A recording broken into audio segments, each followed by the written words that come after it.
Le problème est que à chaque fois tu te trahis toi-même, à chaque fois que tu dois passer à un autre niveau, c'est toi qui as le problème qui fait en sorte que ça ne marche pas. À chaque fois que tu es sur la bonne voie, c'est encore toi la même personne qui t'empêche d'atteindre le résultat. Si je devais te dire comment tu fais cela. Et beaucoup de personnes cherchent souvent à, à accomplir des choses pour que les autres les aiment. Ils cherchent souvent à faire en sorte que les autres les puissent dire, toi on t'aime, toi tu es une bonne personne, ce que tu fais est bien, ce que tu fais est grandiose. On cherche tous à faire cela d'un certain niveau. On cherche tous à faire cela. Mais tu te rends compte que tu n'arrives jamais à accomplir quelque chose. Tu n'arrives jamais à mettre le doigt sur ce que tu veux. Tu planifies toujours, mais ça ne marche pas. Tu te dis, il y a sûrement quelque chose qui m'empêche d'avancer, quelque chose qui me permet, qui m'empêche de pouvoir atteindre un certain niveau dans ma vie. Cette chose, c'est toi. C'est toi qui t'empêche à toi-même d'avancer. C'est toi qui t'empêche à toi-même d'atteindre un certain niveau. C'est toi-même qui ne permet pas à ce que tu puisses avoir cette reconnaissance pour ton travail. D'avoir cet amour des autres qui vient pour ton travail, pas pour qui tu aimes, pour ton travail. Comment? Je t'explique. Si par exemple tu sais que pour atteindre tel objectif, il faut que je fasse 2, 3, 4 entraînements par jour pendant un mois, pendant 6 mois, pendant un an, pendant 2 ans. Tu vas planifier et tu vas le faire une, deux, trois, 4 semaines. Mais au bout de la quatrième semaine, je commence à dire, mais pourquoi ça ne marche pas? Pourquoi depuis ça ne marche pas? Je suis fatigué aujourd'hui, il faut que j'arrête. Il faut que j'arrête. Tu te trouves des excuses encore et encore qui te permettent de valider le fait que tu dois arrêter, tu dois prendre une pause, tu dois faire cela.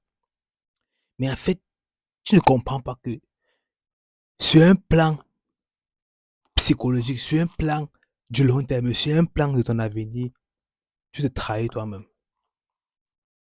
Tu te trahis toi-même. Parce que tu t'empêches toi-même de pouvoir atteindre un objectif que tu sais que te sera bénéfique toute ta vie. C'est comme si tu payes un téléphone et après 5 mois, ça s'arrête de fonctionner. Le téléphone t'a trahi. Parce que tu as payé un téléphone très cher pour un long terme, ça t'a trahi.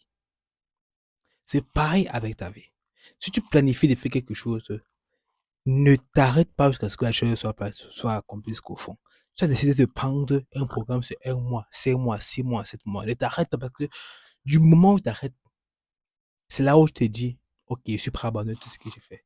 Même si c'est la pause de une semaine, même si c'est la pause d'un jour, tu n'as pas le droit de prendre une pause sur un objectif que tu as fait. Parce que quand tu as planifié, tu as pris en compte que tu vas te reposer, tu as pris en compte manger, dormir, tout ça. Et maintenant, tu te dis que je suis trop fatigué pour faire ça. C'est toi-même qui es encore en train de te mettre le bâton dans les roues pour pouvoir accomplir ce que tu avais décidé d'accomplir. Attends, je sais pas, tu cherches à atteindre un objectif, mais c'est encore toi-même qui ne veut pas l'atteindre. C'est encore toi-même qui te trahis. C'est pareil avec la vie des gens. Si tu cherches à ce que les autres aiment qui tu es, voient qui tu es, arrête d'abord de te trahir toi-même. Si par exemple tu décides de ne plus jamais faire un comportement, mais qu'après 2, 3 jours tu fais le même comportement, toi-même qui te trahis. C'est comme ça que les autres vont prendre de la manière que tu es, ils ne vont pas te respecter parce que les autres ne respectent ce qu'ils voient de toi. Les autres ne respectent, donnent de la valeur qu'à ce que tu donnes de la valeur à ta vie. Si tu ne prends pas en compte ce que tu vis, comment les gens prennent en compte ce que tu veux? Si tu ne prends pas en compte ce que tu veux que les autres pensent de toi, comment est-ce que tu veux que les autres prennent en compte ce que tu penses, ce qu'ils pensent de toi? Le respect vient de la manière dont tu respectes toi-même. Si tu veux que les autres t'aiment, aime-toi toi-même. J'espère que cette vidéo t'a vraiment apporté quelque chose de significatif dans ce que tu es en train de faire dans ton projet. Et peu importe ce que tu es en train de faire, ce que tu fais, prends-le au sérieux. Les autres te prendront au sérieux. Et ainsi, tu verras les portes s'ouvrir devant toi. Mhm. Abonne-toi, like et partage. Je te vois pour une prochaine vidéo. Ciao.